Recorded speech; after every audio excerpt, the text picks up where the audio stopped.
bom dia. Graça e paz, amém?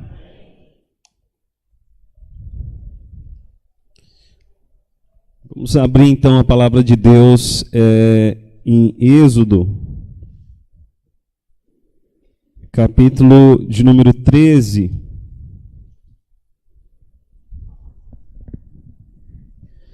Êxodo, capítulo de número 13.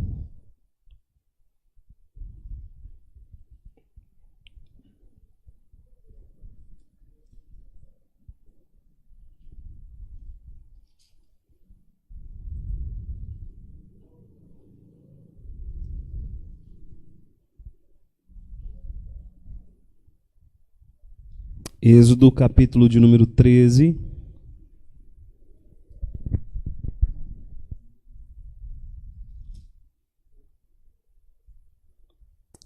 A nossa lição vai do capítulo 13, versículo 17, até o capítulo 15, versículo 22.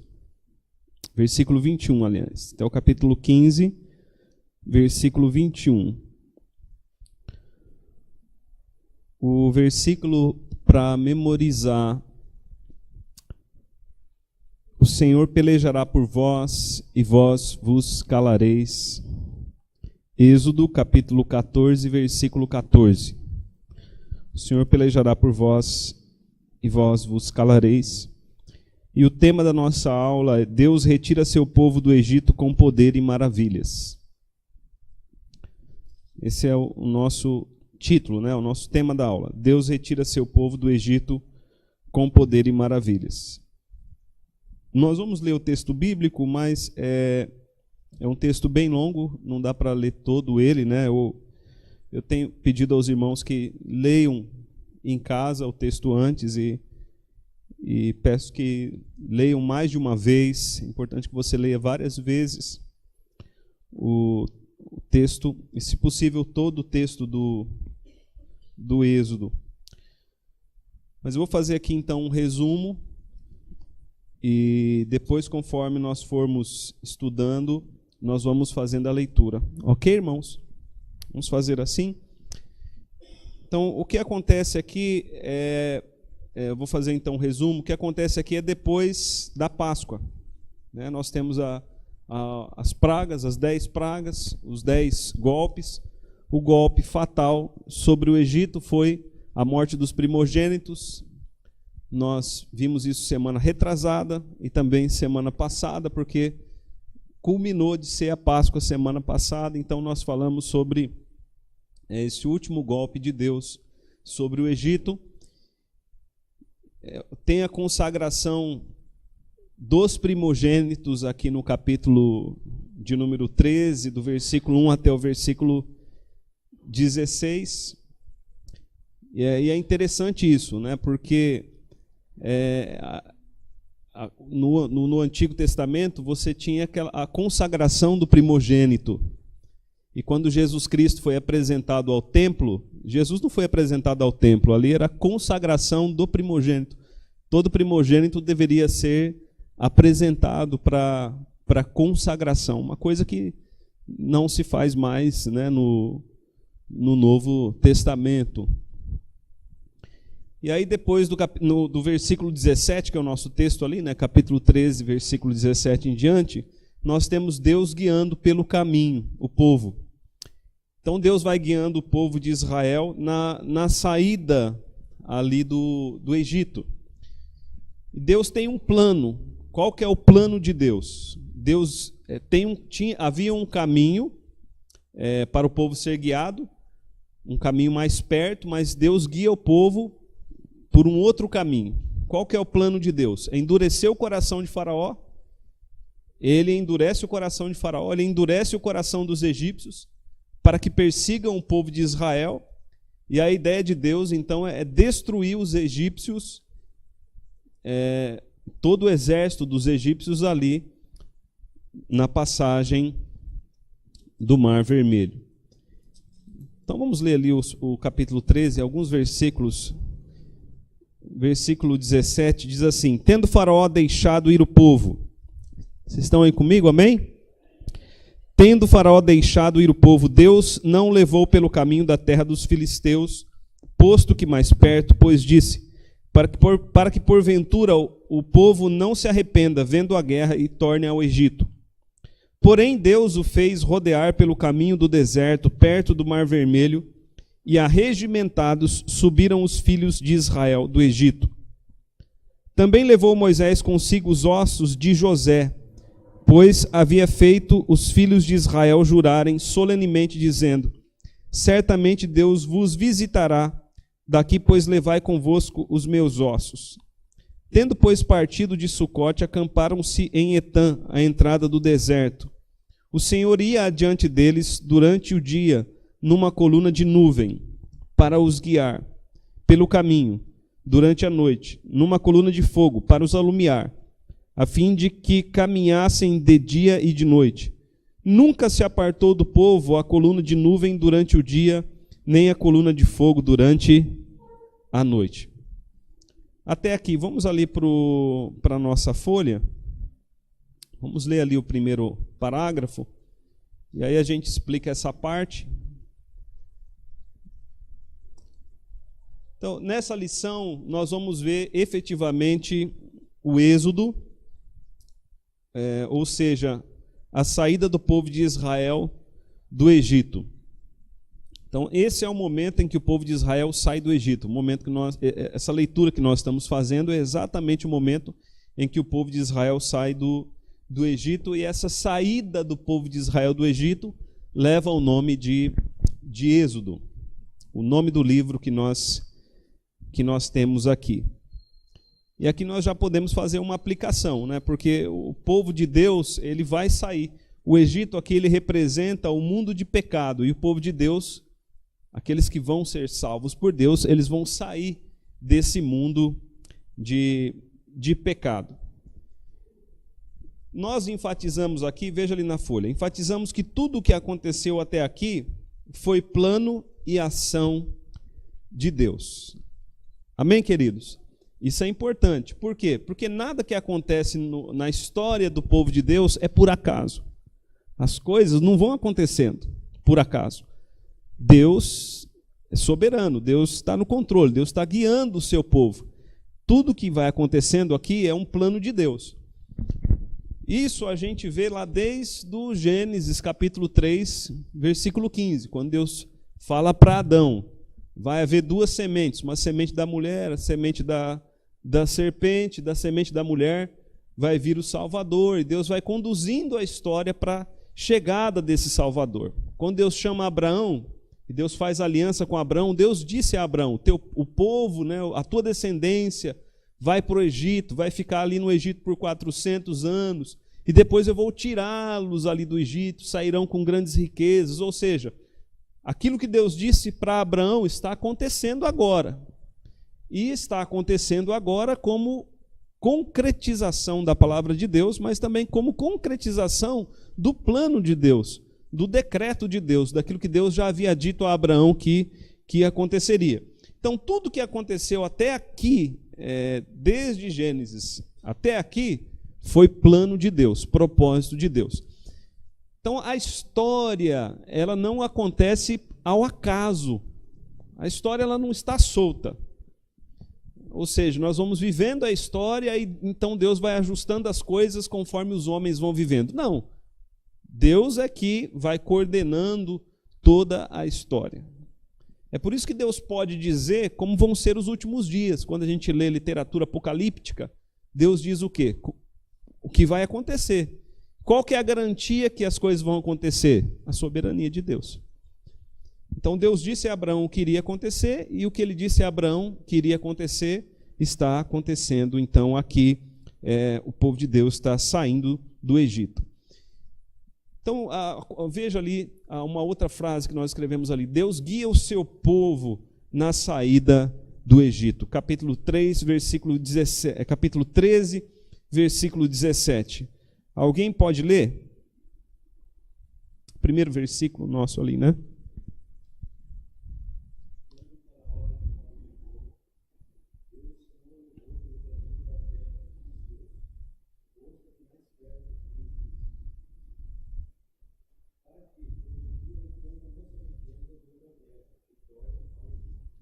Então, a palavra aí, o levou, né? Tendo Faraó deixado ir o povo, Deus o levou pelo caminho. A palavra aí pode ser traduzida por Deus guiou o povo. Porque quem está guiando o seu povo aqui é Deus. Moisés é líder, mas quem guia o povo é quem? Deus. Deus é quem verdadeiramente guia o povo. Moisés é usado por Deus, mas quem guia o povo é Deus. E essa palavra guia, ou a expressão que nós temos aqui, né, o levou, nos faz lembrar o quê? Nos faz lembrar de um pastor que vai guiando o seu rebanho. Qual que é a tarefa do pastor? Guiar, né? Conduzir ali o seu rebanho. E Deus aqui está guiando, Deus está conduzindo o seu rebanho, Deus está conduzindo o seu povo até a terra prometida, até o lugar de salvação. Então é muito bonita essa imagem que Moisés nos deixa aqui. Porque Moisés ele nunca vai se colocar como ele sendo o guia de Israel. Ele é usado por Deus, mas ele vai colocar como o guia, aquele que conduz o povo, o próprio Deus. O próprio Deus. É interessante, quando nós olhamos para Davi, Davi tem a mesma ideia. Davi diz, o Senhor é meu pastor, nada me faltará. Davi era rei de Israel, mas ele entendia que o pastor dele, o pastor de Israel, era o próprio Deus. Então, essa figura central de Deus como pastor que está guiando o povo de Israel, nós não podemos perder isso de vista. E a igreja do Novo Testamento, embora ela tenha pastores, ela vai dizer que, o Novo Testamento vai dizer que o pastor da igreja é quem? Jesus Cristo. Ele é o pastor da igreja, ele é o cabeça da igreja. Nós, pastores, nós somos usados por Deus, se estivermos debaixo da direção de Cristo. Porque Ele é o verdadeiro pastor, é o soberano pastor da igreja, o supremo pastor da igreja. Pedro vai nos trazer essa imagem vividamente lá em 1 Pedro capítulo 5, ali no versículo 2.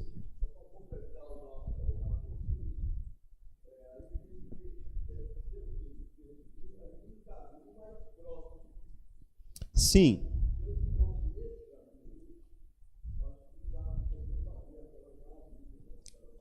Sim.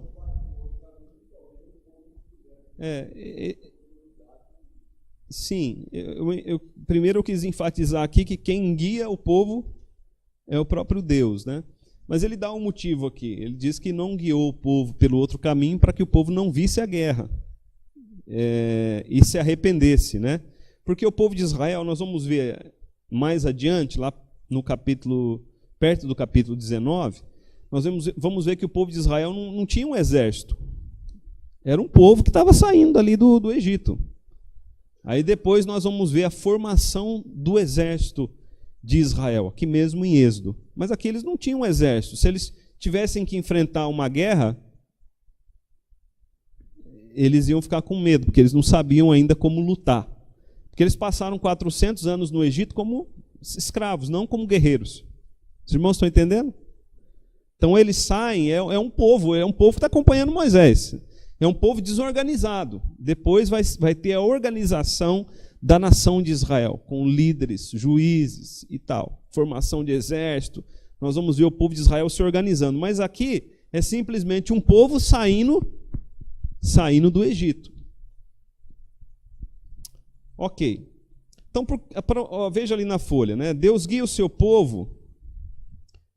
Ele guia seu povo para ficar encurralado num plano divino, para destruir Faraó e seu exército de uma vez por todas, e também libertar Israel de uma vez por todas. Então, é isso que eu quero que você tenha em mente, nós vamos ver mais claramente no capítulo 14. Deus vai guiar o seu povo, qual que é o propósito de Deus? Deixar o seu próprio povo encurralado. O povo de Deus vai ficar sem saída. Só vai haver uma saída para o povo de Deus, confiar em Deus. O povo de Deus vai ficar encurralado, sem saída. Qual que é o plano de Deus? O plano de Deus é destruir todo o poder bélico do Egito. Destruir todo o exército de Faraó. Porque o Egito era um povo poderoso em guerras. Mas depois do êxodo, o Egito ficou completamente arruinado e nunca mais se levantou. Não com a força que tinha antes. Como que Deus guia o seu povo? A última frase ali do primeiro parágrafo. Deus guia seu povo por meio de teofanias, coluna de nuvem e coluna de fogo. Capítulo 13,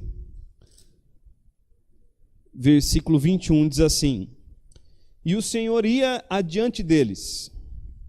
É uma linguagem aqui um pouco antiga, né? E o Senhor ia na frente deles. E o Senhor ia na frente do seu povo. Então a gente vê aqui a imagem de Deus como pastor que vai na frente do seu povo, mas não só a imagem de um pastor, a imagem de um guerreiro, a imagem de um rei. Amém, irmãos? Todas essas figuras elas se encaixam em Deus. A imagem do pastor para o seu povo, mas ele também é um guerreiro, ele é um rei, ele é um estrategista, ele vai adiante do seu povo, guiando o seu povo. Durante o dia, numa coluna de nuvem, para os guiar pelo caminho. Durante a noite, numa coluna de fogo, para os alumiar, a fim de que caminhassem de dia e de noite. Nunca se apartou do povo a coluna de nuvem durante o dia, nem a coluna de fogo durante a noite. Então aqui, o que nós vemos aqui nessa coluna de nuvem e nessa coluna de fogo? Bom, primeiro nós temos a imagem do próprio Deus. Isso que é teofania. Teofania é quando Deus se manifesta através de alguma imagem. Quando Deus apareceu a Moisés, ele apareceu numa sarça que ardia em fogo, mas não se consumia. Aquilo era uma teofania. Era Deus se revelando através de alguma imagem. Aqui, qual que é a imagem que há de Deus? Coluna de nuvem durante o dia, coluna de fogo durante a noite. Então, o povo de Israel no deserto, durante todo o tempo no deserto, houve essa manifestação da presença de Deus. Essa coluna de fogo e essa coluna de nuvem era pelo menos duas coisas. Primeira coisa era a presença visível de Deus. Eles tinham a manifestação visível de Deus. Então, eles viam, né, o tempo todo aquela coluna de fogo e aquela coluna de nuvem no deserto, aquilo sendo alimentado ali pela a presença de Deus. Segunda coisa que eles tinham era o conforto de Deus. Porque a coluna de nuvem fazia o quê? Sombra durante o dia. E à noite ela trazia o conforto, né? O conforto de uma temperatura agradável, porque no deserto pode se fazer muito frio durante a noite. Então ali eram duas coisas, a presença de Deus e o conforto de Deus para o seu povo. Deus ia guiando o seu povo. Amém, queridos? Eram 2 milhões de pessoas, cerca de 2 milhões de pessoas. Deus estava na frente daquele povo, guiando aquele povo. Veja ali o outro parágrafo que nós escrevemos. Embora pareça demorado, precisamos ter fé no Deus que liberta o seu povo. Por que embora pareça demorado? Porque Deus ele nunca vai fazer as coisas com rapidez. Deus ele sempre faz as coisas no tempo certo, no tempo dele. E para o nosso tempo é muito difícil esperar. Nós não temos muita paciência, porque hoje é tudo muito rápido, não é verdade? Nos dias de hoje é tudo muito rápido. Você tem comida pronta. Você quer fazer uma ligação, você pega o celular e liga. Antigamente não era assim. As pessoas tinham que plantar, colher, preparar comida para poder comer. Se quisesse ter contato com alguém, tinha que caminhar, ir até a casa da pessoa, falar com ela. Mas hoje nós vivemos nesse tempo onde tudo é muito rápido. a informação é muito rápida, a comunicação é muito rápida, então nós temos dificuldade de esperar. E Deus age no tempo dele. Então Deus, para estabelecer aliança com Abraão, só de estabelecimento de aliança com Abraão, foram 25 anos. Deus apareceu 6 vezes para Abraão. Deus prometeu um filho a ele aos 75 anos, ele foi ter filho só aos 100 anos. Então, assim, Deus tem o tempo dele. E por que nós estamos falando disso? Porque o texto vai falar de José. Veja ali o capítulo 13, versículo 19. Alguém poderia ler?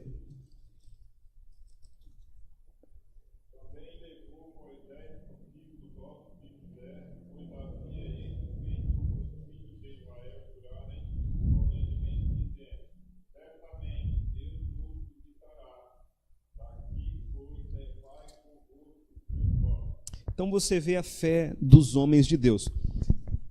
Quando Deus faz aliança com Abraão 430 anos atrás, né, imagina, Deus faz aliança com Abraão e a promessa de Deus para Abraão está se cumprindo 430 anos depois. Abraão já tinha, né, partido faz tempo. Então você vê que Deus não age rápido. Foram 430 anos, irmãos, né? Ali para formar a nação de Israel. O nosso país tem 500 e alguma coisa, né? Então você vê aí que era para a nação de Israel, depois, se fosse o descobrimento do Brasil, estaria começando a nascer. Outra coisa, José, quando ele está ali no Egito, qual que é a fé de José? A fé de José é que Deus cumpriria a promessa feita para Abraão. José está ali no Egito e José fala, olha, certamente Deus vos visitará. Levem os meus ossos.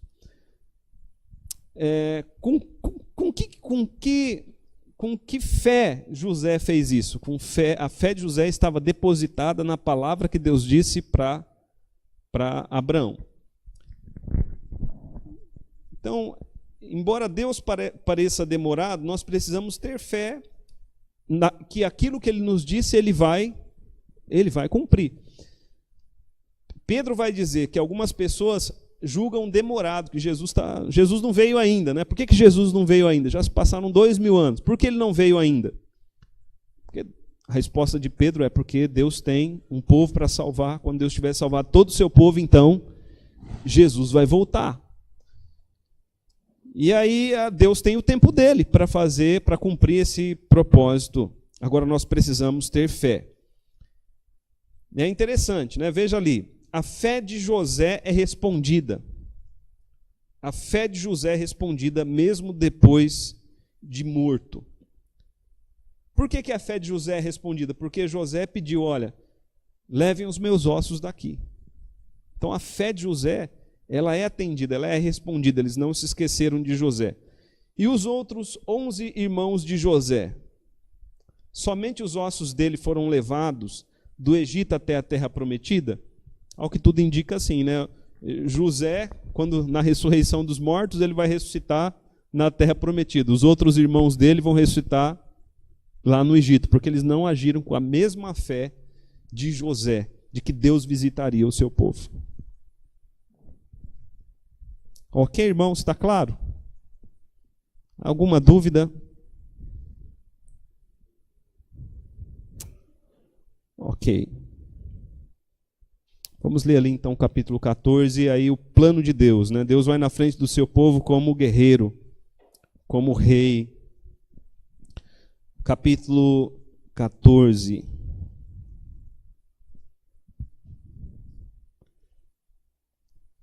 Disse o Senhor a Moisés.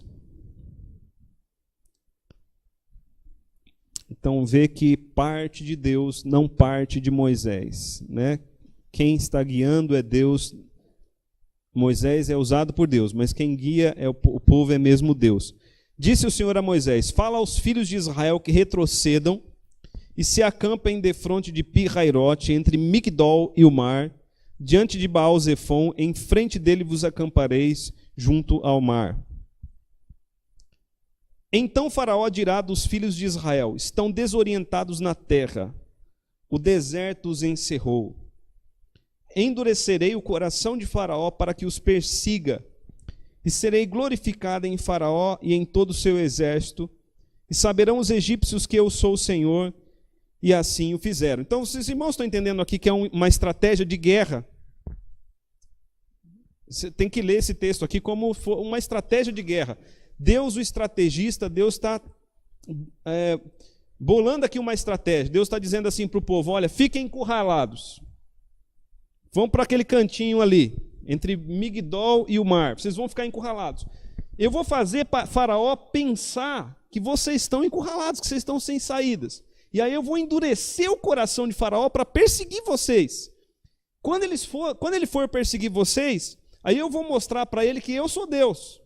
Porque qual foi a pergunta de Faraó lá no começo da história? Quem é Deus? Faraó perguntou para Moisés, né? Quem é o Senhor? E agora Deus está dizendo, eu vou mostrar para ele que eu sou Deus. Então Deus aqui traça essa estratégia de guerra. Versículo 5. Sendo, pois, anunciado ao rei do Egito que o povo fugia, mudou-se o coração de Faraó e dos seus oficiais contra o povo e disseram: que é isto que fizemos, permitindo que Israel nos deixasse de servir? E aprontou Faraó o seu carro e tomou consigo o seu povo e tomou 600 carros escolhidos e todos os carros do Egito com capitães sobre eles. Porque o Senhor endureceu o coração de Faraó, rei do Egito, para que perseguisse os filhos de Israel. Porém os filhos de Israel saíram afoitamente, perseguiram-no os egípcios, todos os cavalos e carros de Faraó, seus cavaleiros, o seu exército, e os alcançaram acampados junto ao mar, perto de Pi-Hairote, defronte de Baal-Zefon. E chegando Faraó, os filhos de Israel levantaram os olhos, e eis que os egípcios vinham atrás deles, e temeram muito. Então os filhos de Israel clamaram ao Senhor. Disseram a Moisés: será por não haver sepulcros no Egito, que nos tiraste de lá, para que morramos neste deserto? Por que nos trataste assim, fazendo-nos sair do Egito? Não é isso que dissemos no Egito: deixa-nos, para que sirvamos os egípcios, pois melhor nos fora servir aos egípcios do que morrermos no deserto.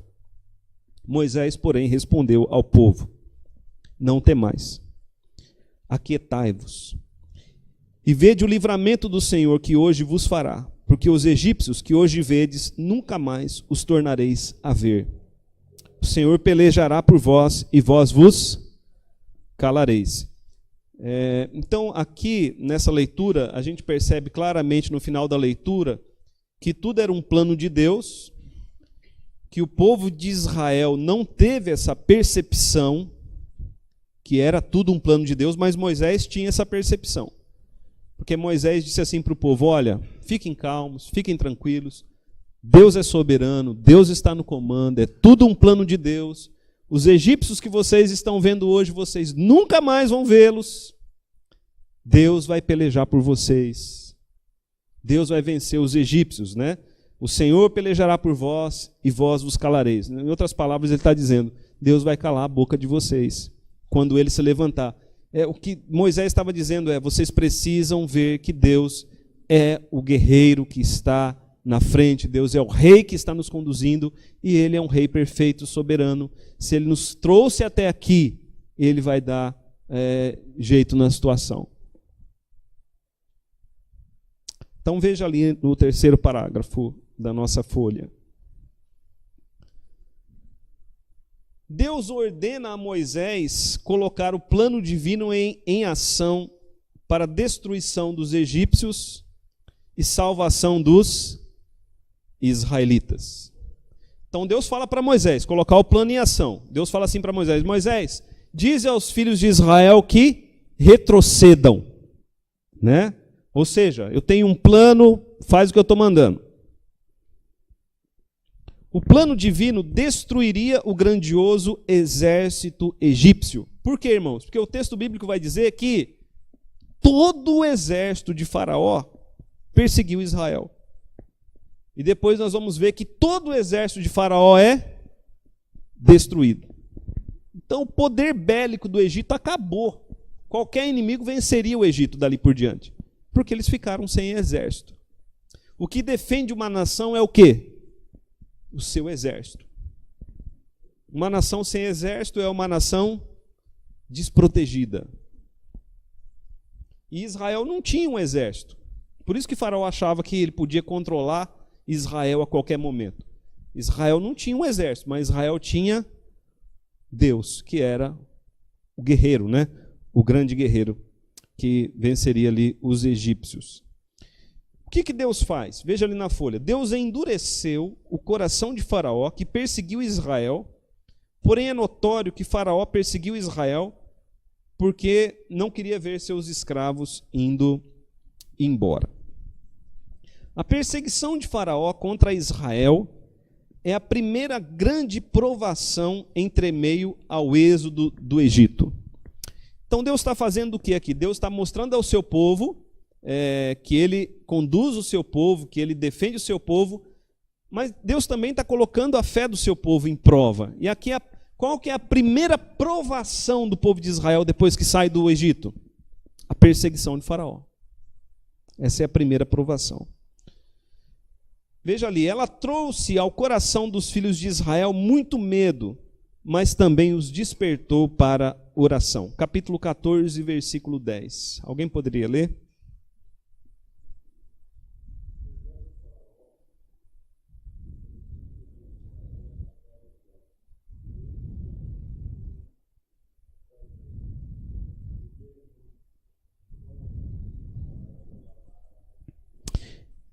Irmãos, isso acontece com a gente, não acontece?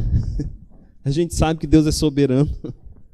A gente sabe que Deus está no controle da história do mundo e nós sabemos que Ele está no controle da história das nossas vidas. Nós sabemos que Deus está conduzindo, está guiando, nós sabemos que Deus vai salvar o seu povo, nós sabemos de tudo isso aí. Só que a hora que a gente vê o inimigo, a gente sente medo. Ou não sente? Diante das provações, nós sentimos medo. E o medo nos faz o quê? Levar à oração. Porque o povo de Israel ali sentiu medo e eles oraram. Só que um detalhe, nós vamos ver que a oração deles não foi acompanhada de fé. Então eles oraram. Então, nós sabemos que Deus é soberano, mas quando a coisa pega, a gente sente medo e aí nós oramos. E de fato, Deus permite as provações, ou Ele mesmo envia muitas vezes as provações para despertar o seu povo para a oração. Veja ali o que nós escrevemos na folha. Eles clamaram ao Senhor, mas sua oração não é acompanhada de fé. Isso é uma coisa que nós vamos ver recorrente no Êxodo. O povo de Deus ora, mas não tem fé. Mas mesmo assim Deus age com graça, Deus age com bondade. Por que a oração deles não é acompanhada de fé? Porque eles murmuram, né? O povo murmura contra Moisés com forte murmuração. Então eles oraram, veja ali o versículo de número 10, de novo. E chegando Faraó, os filhos de Israel levantaram os olhos, e eis que os egípcios vinham atrás deles e tiveram medo. Então os filhos de Israel clamaram a quem?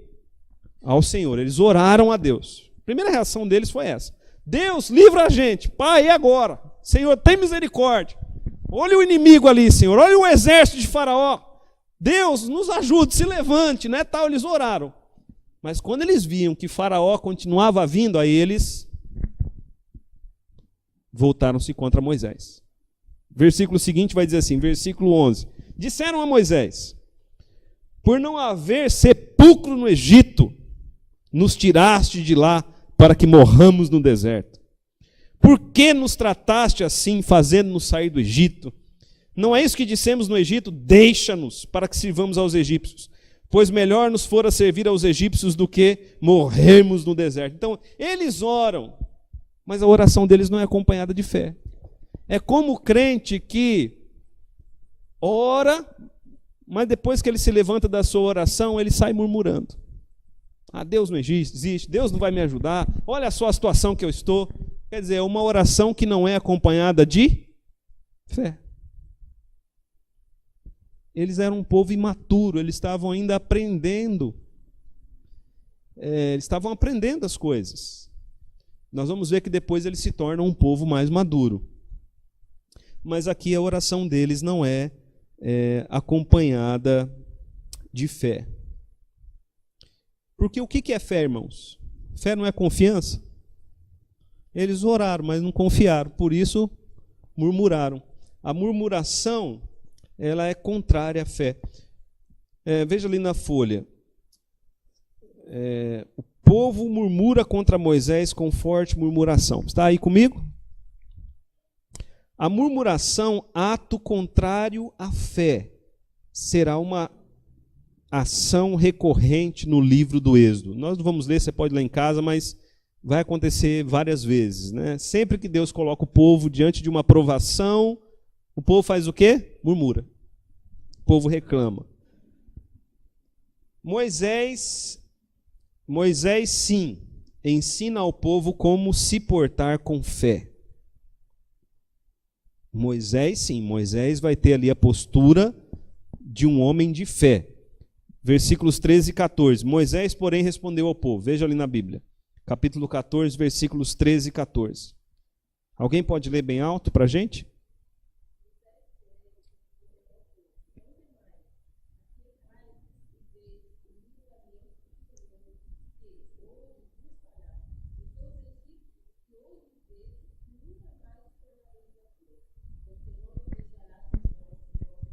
Moisés tem uma postura de fé. Moisés disse, gente, calma. Vocês estão nervosos por quê? Vocês estão murmurando contra mim? É tudo um plano de Deus. Nós não cremos que Deus é soberano? Nós não cremos que Deus nos tirou do Egito, nos guiou, nos está guiando, né? Então vamos confiar. Espere e verá. É isso que Moisés disse ao povo. Espere e verão. Espere e verão. Moisés tem a postura de um homem de fé. O povo, veja ali na folha, o povo precisava ver e crer que tudo o que estava acontecendo era Deus. Deus estava no controle, tudo era plano de Deus. Deus estava usando uma estratégia de guerra para vencer o inimigo. O Senhor pelejará por vós. A guerra pertencia a Deus. Aí vocês têm aí alguns versículos que vocês podem ler em casa. 1 Samuel 1:3, 17:45. Números 21:14, que vai mostrar que textos que vão mostrar que Deus ele é o Senhor dos exércitos, né? Deus de guerra, que vai na frente do seu povo. Até aqui, irmãos, tudo bem? Vocês querem falar alguma coisa, alguma dúvida? Eu estou entendendo que vocês estão aprendendo assim tudo, bebendo 100%, né? E não estão com nenhum questionamento. Diferente de mim, viu, irmãos? Que eu vou ler nesses textos aqui, vai vir um monte de pergunta aqui na mente, eu não estou colocando aqui, porque senão vai... Mas vamos lá. A passagem pelo meio do mar. A passagem pelo meio do mar. Agora nós vamos ler o versículo 15 em diante, fazer uma leitura. Eu vou ler meio rapidinho por causa do tempo. Disse o Senhor a Moisés: por que clamas a mim? Diz aos filhos de Israel que marchem, e tu levanta a tua vara. Estou no versículo 16 do capítulo 14. E tu levanta a tua vara, estende a mão sobre o mar e divide-o, para que os filhos de Israel passem pelo meio do mar em seco. Eis que endurecerei o coração dos egípcios para que vos persigam e entrem nele. Serei glorificado em Faraó e em todo o seu exército, nos seus carros e nos seus cavalarianos. E os egípcios saberão que eu sou o Senhor quando for glorificado em Faraó, nos seus carros e nos seus cavalarianos. Então o anjo de Deus, que ia diante do exército de Israel, se retirou e passou para trás deles. Também a coluna de nuvem se retirou de diante deles e se pôs atrás deles. E entre o campo dos egípcios e o campo de Israel, a nuvem era escuridade para aqueles, e para este esclarecia a noite, de maneira que em toda a noite este e aqueles não puderam aproximar-se. Então Moisés estendeu a mão sobre o mar, e o Senhor, por um forte vento oriental que soprou toda aquela noite, fez retirar-se o mar, que se tornou em terra seca, e as águas foram divididas. Os filhos de Israel entraram pelo meio do mar em seco, e as águas lhes foram qual muro à sua direita e à sua esquerda. Os egípcios que os perseguiam entraram atrás deles, todos os cavalos de Faraó, os seus carros e os seus cavalarianos até o meio do mar. Na vigília da manhã, o Senhor, na coluna de fogo e nuvem, viu o acampamento dos egípcios e alvorotou o acampamento dos egípcios. Emperrou-lhes as rodas dos carros e fê-los andar dificultosamente. Então disseram os egípcios: fujamos da presença de Israel, porque o Senhor peleja por eles contra os egípcios. Ok, irmãos, nós temos aqui vários jogos de palavra, como eu disse, Gênesis, Êxodo. Moisés coloca aqui jogos de palavras e que nós precisamos notar. No texto hebraico é mais fácil de ser notado, mas aqui em português nós também podemos notar. Então quero que você acompanhe ali comigo na folha, nós estamos na primeira página ainda, que diz assim: o plano de Deus incluía a destruição do exército de Faraó no meio do mar. Você achou essa linha? Né? Então esse era o plano de Deus desde o começo, né? O plano de Deus. Então as coisas, como eu disse, elas não vão acontecendo ao acaso, há um plano de Deus. Claro, Deus deixa claro esse plano. A primeira parte do plano divino era que Faraó perseguisse Israel, né? Então Deus endurece o coração de Faraó, endurece o coração dos líderes ali do Egito para que persigam Israel. Essa era a primeira parte do plano. A segunda parte do plano era que Faraó desse ordem ao seu exército para perseguir os hebreus dentro do Mar Vermelho. Porque Deus diz assim: eu vou endurecer o coração de Faraó, ele vai perseguir vocês dentro do mar, e aí eu vou destruir todo mundo. Deus diz para Moisés. Então Deus diz assim para Moisés: Moisés, né, pega seu cajado, né, diz aos filhos de Israel que marchem, divide o mar, para que os filhos de Israel passem pelo meio do mar em seco. Versículo 17 diz assim: eis que endurecerei o coração dos egípcios para que vos sigam e entrem nele. E serei glorificado em Faraó e em todo o seu exército, nos seus carros e nos seus cavalarianos. E aqui o primeiro jogo de palavras, versículo 18 diz assim: e os egípcios saberão que eu sou o Senhor. Então aquilo, né? Quem é o Senhor? E Deus vai respondendo por todo o livro do Êxodo. Eles vão saber que eu sou o Senhor.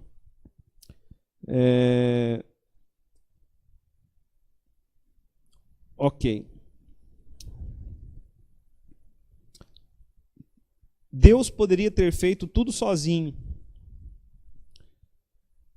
Quando eu falo que Deus poderia ter feito tudo sozinho, quando nós falamos isso, é que Deus poderia ter destruído o exército de Faraó de outra maneira, sozinho. Né? Deus poderia ter feito o quê? O povo de Israel ia embora numa boa e Deus ia lá e mandava uma praga, matava os egípcios, Moisés nem ficava sabendo. Né? Mas Deus não age assim, né? Deus chama Moisés para fazer parte do plano, ordenando-lhe que levantasse o seu cajado para o mar se abrir. Exato. Eu até escrevi ali: a intenção de Deus era levar o povo a reconhecer Moisés como verdadeiro líder, tipo de Cristo em que se pode confiar, né? Quando fala tipo de Cristo, veja ali, capítulo 14, versículo 31. E viu Israel o poder que o Senhor exercitara contra os egípcios, e o povo temeu ao Senhor e confiou no Senhor e em Moisés, seu servo. Algumas figuras, elas apontam para Jesus, são tipos de Cristo, tipologia que a gente chama, né? E Moisés, ele é tipológico, ele aponta para Jesus. As ações de Moisés apontam para Cristo. Na verdade, o verdadeiro libertador, aquele que vai na frente do seu povo, é Jesus. Mas ali Moisés, ele é um representante, né, de Jesus. Moisés é o maior líder do Antigo Testamento. O maior líder, né, do Antigo Testamento. Então você vê como Deus age. Aqui, irmãos, não vou falar todos os detalhes do texto, né? Porque o texto é riquíssimo. Vocês já devem ter ouvido aqui, quem é antigo de igreja, deve ter ouvido já muitas e muitas pregações aqui nesse texto. Mas é importante a gente entender isso, que Deus, ele nos usa na sua obra. Ele dá confiança para Moisés, como disse ali o presbítero Manuel, é a forma de Deus conduzir o seu povo. É a forma que Deus escolheu conduzir o seu povo. Talvez alguém pense assim, eu faria diferente. Não, você faria diferente.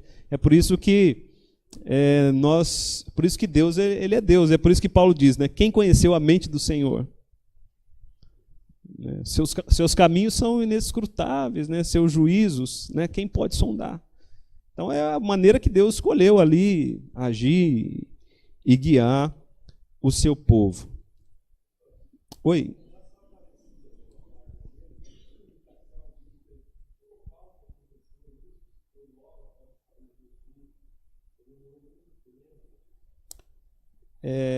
Nós vamos ver agora, mas assim, eles andaram provavelmente, não se sabe o local exato, essa é a verdade, não se sabe, ninguém sabe o local exato da travessia. É longe.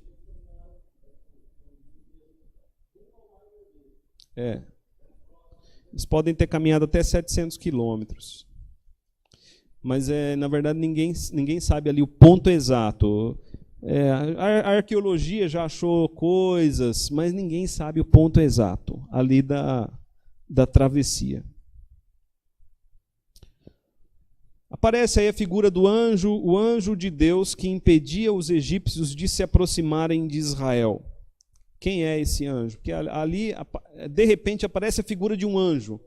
Esse anjo ele não tinha aparecido antes, mas aparece essa figura do anjo que vai e fica entre o povo de Israel e os egípcios ali. E a coluna de fogo de nuvem acompanha esse anjo, e ora a coluna de fogo e de nuvem acompanha o Senhor. Então, quem é esse anjo? Bom, tem duas respostas, né? Para nós cristãos, a resposta mais precisa é Jesus Cristo. A Trindade se revela ali no Antigo Testamento. Mas para alguns é um anjo, né? Deus tem anjos, para alguns é só um anjo. Eu confesso que, olhando para o texto hebraico, você não vai ter essa definição clara, mas eu entendo que é Jesus Cristo ali que está defendendo o povo de Israel. Porque a figura de Cristo, a figura de Jesus, ela é revelada claramente no Novo Testamento, mas ela está ali, né, no Antigo Testamento, nós sabemos disso. Ok, irmãos, agora é importante para nós ali, nós temos 10 minutos, a batalha dentro do mar. A batalha dentro do mar. Eu vou ler do versículo 26 até o 31 para a gente fechar essa parte, mas nós vamos ler versículos anteriores. Então vamos lá, capítulo 14, versículo 26. Disse o Senhor a Moisés. Então o povo de Israel, os egípcios estão perseguindo aqui Israel no meio do mar, certo? Disse o Senhor a Moisés: estende a mão sobre o mar para que as águas se voltem sobre os egípcios, sobre os seus carros e sobre os seus cavalarianos. Então Moisés estendeu a mão sobre o mar, e o mar, ao romper da manhã, retomou a sua força. Os egípcios, ao fugirem, foram de encontro a ele, e o Senhor derribou os egípcios no meio do mar.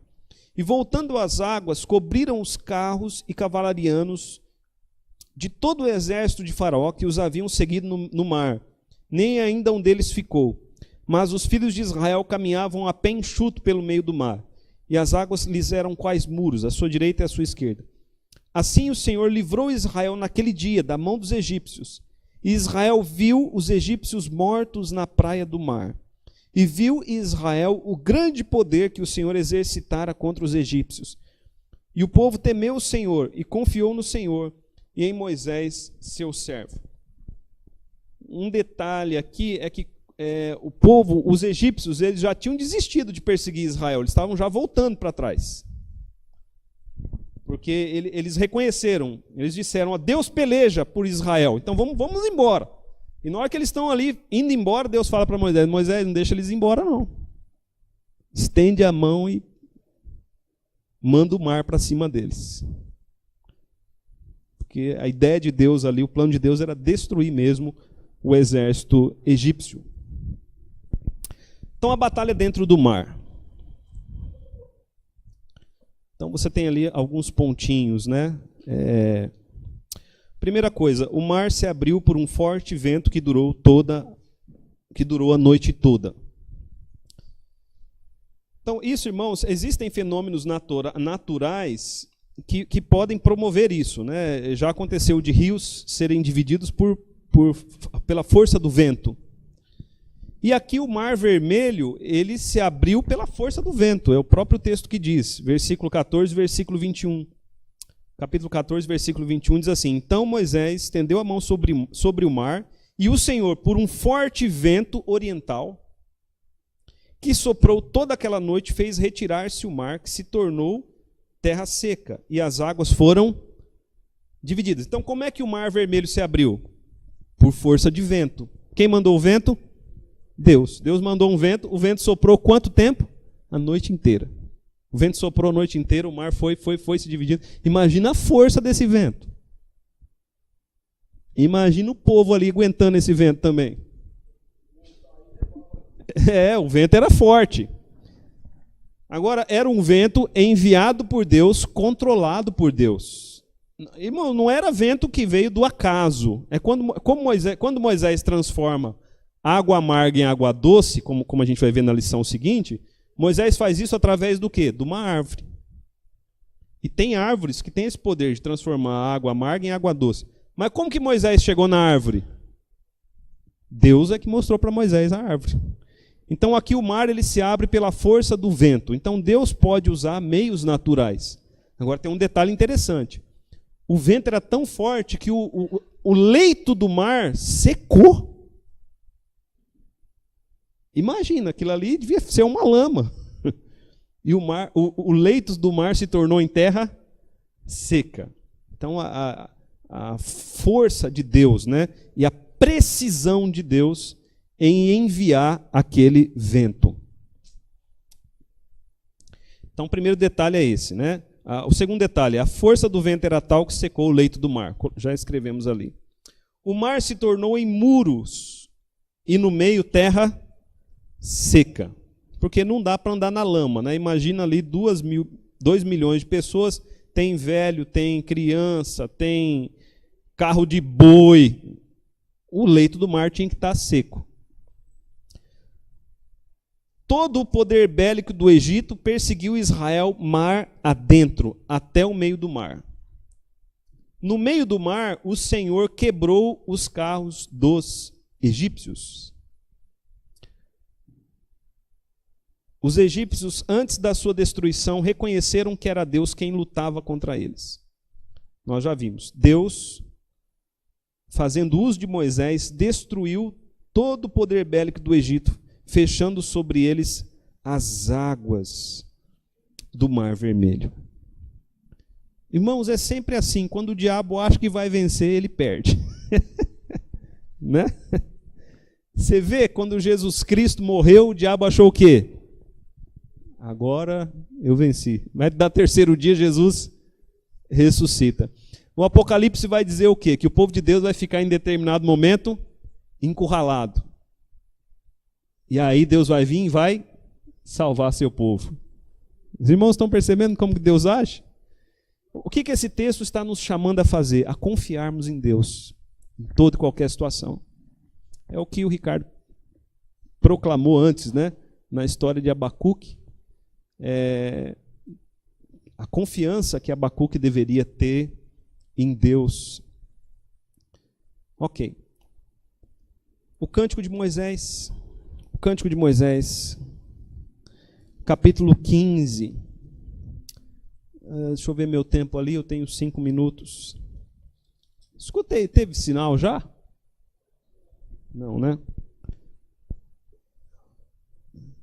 Ok. O cântico de Moisés. Então vamos ler pelo menos uma parte do cântico.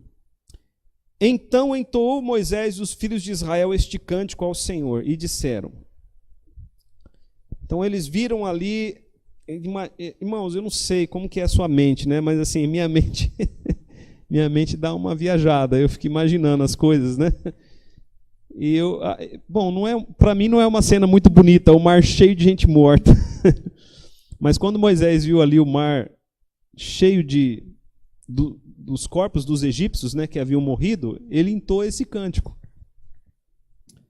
Porque ele entende que ali é a justiça de Deus. Uma das coisas que Deus faz no Egito é estabelecer a sua justiça. Então entoou Moisés e os filhos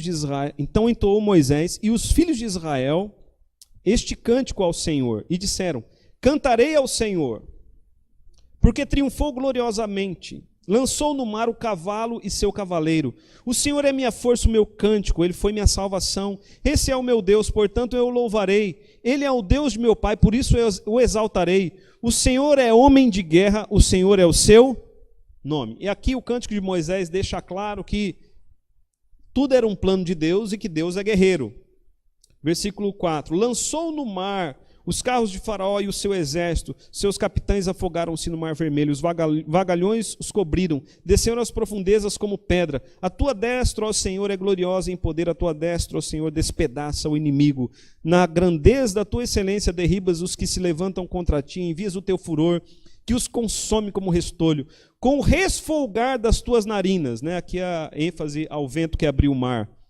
Com o resfolgar das tuas narinas amontoaram-se as águas, as correntes pararam em montão, os vagalhões coalharam no coração do mar. Então Moisés diz aqui, né? O mar se abriu com as narinas de Deus, o vento de Deus.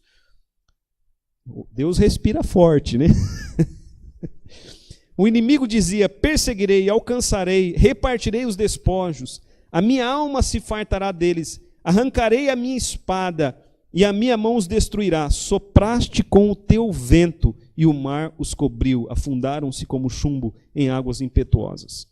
Ó Senhor, quem é como tu entre os deuses? Quem é como tu, glorificado em santidade, terrível em feitos gloriosos, que operas maravilhas, estendeste a tua destra, e a terra os tragou.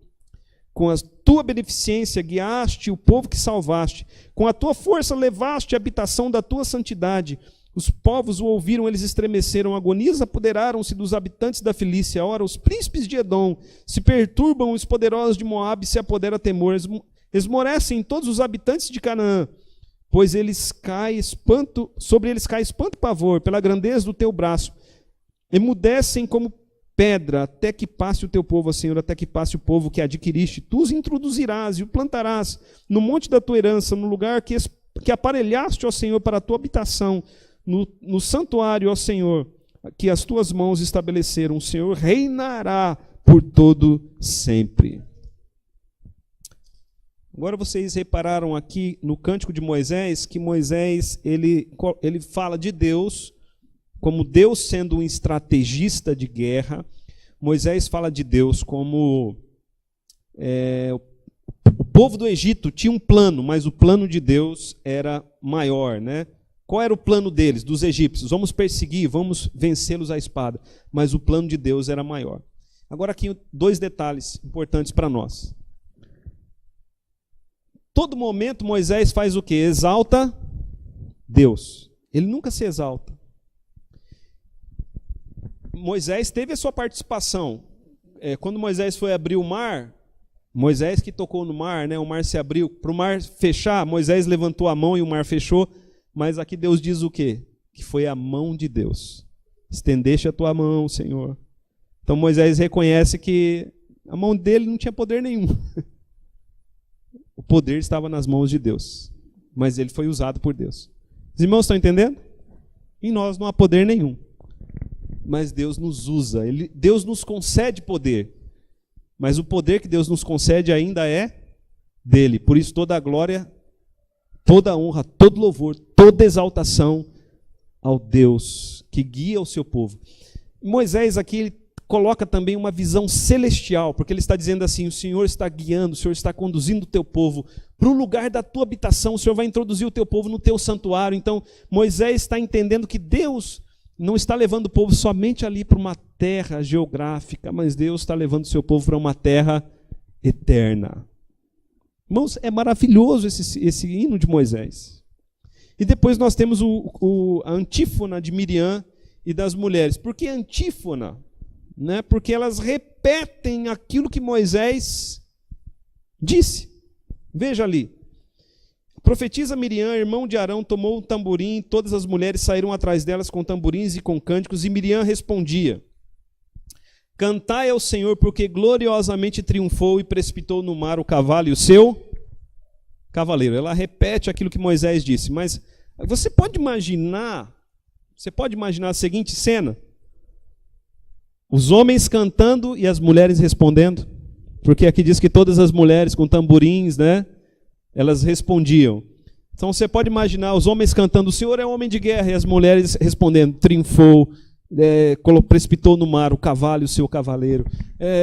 O Senhor é exaltado, eles tinham um plano, mas o plano de Deus foi superior. E as mulheres diziam, o Senhor é exaltado, ele derrubou no mar o seu cavalo e o seu cavaleiro. Então isso aconteceu, foi um cântico espontâneo, realmente inspirado pelo Espírito Santo, porque logo após a batalha veio aquela expressão de louvor e adoração.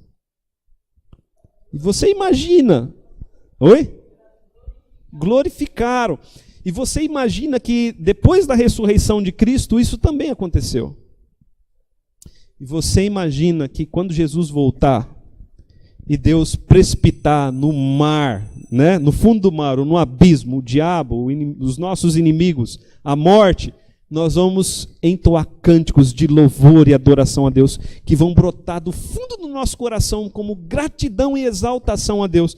Então aquilo que acontece aqui é simplesmente uma pequena amostra do que Deus ainda está por fazer por nós. Feche os seus olhos, vamos orar. Senhor, nós te louvamos porque o Senhor é homem de guerra, o Senhor é Deus dos exércitos, o Senhor é rei, e o Senhor vai na frente do seu povo, lutando pelo seu povo. Ó Deus, cabe a nós nos calarmos e vermos o Senhor pelejar por nós. Que haja em nós louvor e adoração, que haja em nós orações acompanhadas de fé, sem murmuração, que haja em nós essa confiança como havia em Moisés. Ajuda-nos a termos essa fé madura que Moisés tinha. Nós pedimos em nome de Jesus. Amém.